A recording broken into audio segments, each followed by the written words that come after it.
ناظرین، ظالم اسرائیل نے غزہ پر بدترین حملے جاری کیے ہیں۔ 41 بچوں سمیت شہداء کی تعداد 154 ہو گئی ہے۔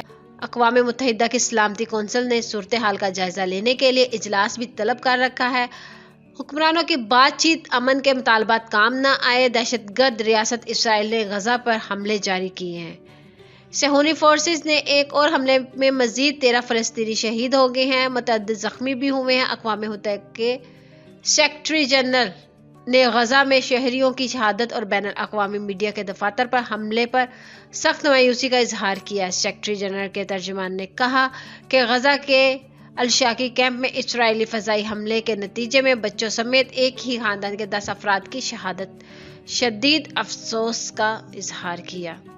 اسرائیل نے دیگر کئی میڈیا دفاتر سمیت عرب ٹی وی الجزیرہ کے دفاتر کو تباہ کر دیا۔ الجلا ٹاور میں الجزیرہ ٹی وی اور امریکی خبر ایجنسی اے پی سمیت میڈیا ہاؤسز کے دفاتر تھے۔ اسرائیلی وزیر اعظم نے 28 سے کہا ہے کہ بمباری اس وقت تک جاری رہے گی جب تک ضرورت ہوگی۔